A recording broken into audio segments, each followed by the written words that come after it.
रहेलु ओइठे आ कोहरा में बैठे कर जा धक्का धक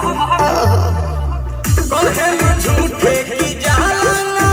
उठे होखेला हमारा तो सब हटना सुनाया जी सैया दवा हमरे जी सैया हटा फटला दो जाके मेरे जी सैया